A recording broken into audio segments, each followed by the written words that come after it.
serious. Go. Right. Interesting.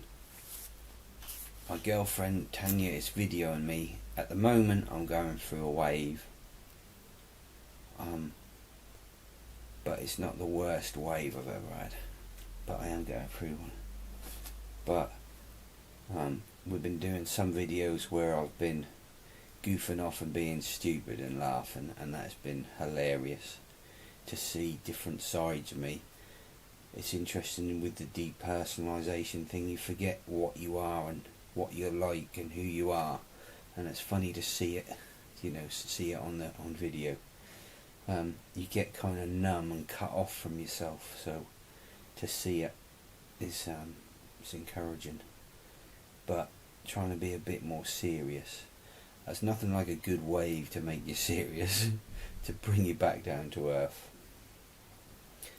Doing videos for Benzo groups can annoy people if they're, if you're being funny or you're okay. People that are having a laugh or something like that can really irritate you because of the the pain and that you're in, and I can understand that. But what I wanted to do was write down. There's loads of videos about the symptoms of valium, post-acute valium withdrawal syndrome. And that's the benzos are out of your system and your body is going through all these weird changes while your brain is starting to make up the GABA receptors and the chemistry right again. That benzos has just absolutely destroyed.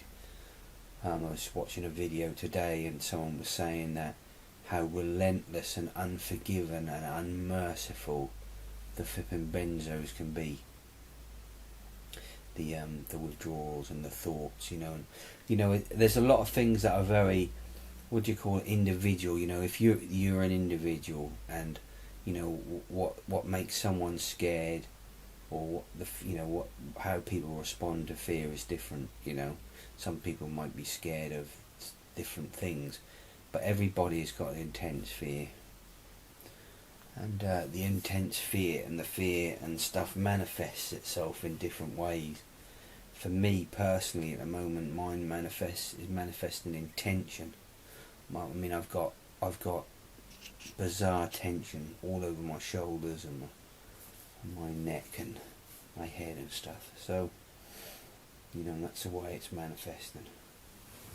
Anyway, so I've written a little list of some symptoms which you get to hear a lot of, and we've all heard it all before, really. If you've heard, if you're going through it, all these symptoms because you've been looking it up. But it's good to be validated, and also I would like to try, if I can, I'm not sure if I can, but try to tell you how I deal with these things personally.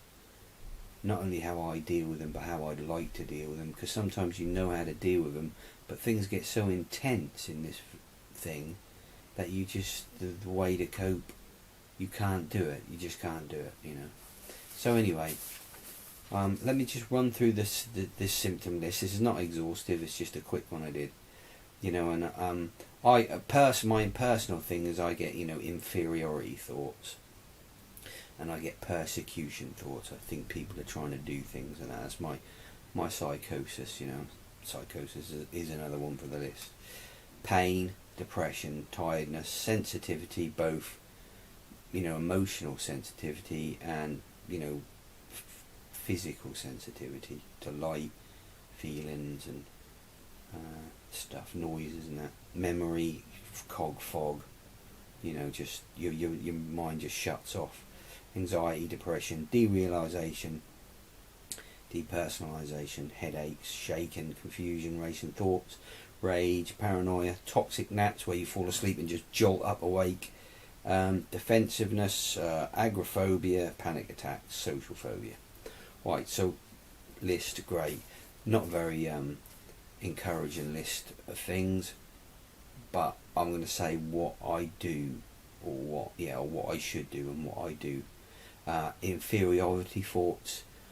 I tell myself things, you know, because you have a lot of people have the same thing where they have a constant voice going on inside them, you know, constant, you know, you can hear it, you know, it's like a running commentary on their life. They're almost explaining what is going on to themselves. I mean me. I explain what's going on. If I hear something, I have to explain what it is, because it frightens me. Everything frightens me. Like this. So inferiority, I tell myself that, you know, that you don't need to be inferior. You know, and I tell myself my good qualities. You know, I tell myself that, you know, this and that, right? Persecution complex, I also tell myself that it's pretty much basically a lie. You know, I'm lying. You know, I am lying to myself about what is going on. You know, I tell myself, look, Mark, your view of what's going on isn't right. It's distorted. Your imaginations your imagination and reality are getting blended into each other. And I have to remind myself, and and like the racing thoughts and the compulsive thoughts, thing you can do with them is you can try to use them to your advantage. If you've got compulsive thoughts, start doing mantras that are positive, and then compulsively telling yourself that things are going to be great, you know, things are going to be alright, you're going to get through this, you know, this will pass, this will pass. Count to 10, 1, this will pass, 2, this will pass, 3, and you actually get locked into, because compulsive thoughts isn't the thought that you're thinking, it's a compulsive thought mechanism that you've got, and you can actually put other things into that mechanism and get them to go round. It's just that we get locked up in this negative thing about certain things, and they go round and round, but it's not those thoughts that are making us go round, it's just a mechanism that we've got. I don't know what on earth happens in our brain, but that's, you know, you can put other thoughts to go round, if you can understand that. Depression is a hard one. I mean, you've got to be positive, haven't you? Try to be positive. I mean, depression is very physical. It's not just thought stuff. It's like you're tired, but I'll go on to other stuff, right? So tiredness, rest. If you're tired, rest. You're tired all the time, rest a lot. Sometimes you just have to lay down, but don't do that all the time, because laying down all the time will make you more tired. So balance, you know, you've got to find a balance. Write things, dude. Say, I'm going to work around the house for half an hour, I'm going to lay down for 15 minutes, I'm going to work for 20, you know what I mean? And you could write a list if you wanted to, get your compulsive obsessive list going. You can use it, you see. So anyway, sensitivity, there's nothing you can do about sensitivity, but you can listen to music, good music, that you know, because you can use these heightened senses. You can, you know, there's things that can stimulate you, and like watching things about babies or cats or dogs or animals, and it stirs the sensitive, nice part of you. Definitely worth doing. Memory, there's nothing you can do about the memory loss thing. You can't really train your mind when you're like this. So, but what you can do is don't try to do things that make you use your memory and then discourage you because you can't use your memory. You know, don't try to learn things too much. Don't try to explain things. Learn to drop things. I can't think of it, forget it. Just forget it, move on. Because we are at the mercy of our minds in this, and we need to try to learn to just drop things and let things go and move on, go somewhere else in the mind. Anxiety, breathing techniques. I've never been able to meditate, but deep breathing and counting 1, 2, 1, 2, that can help. And another thing, alright, another one is when you're shaky or tension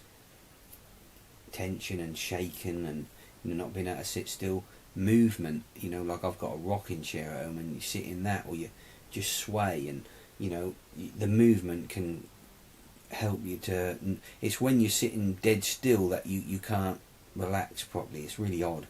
So movement is a good thing. Exercise, but That's a hard one for me at the moment, exercise.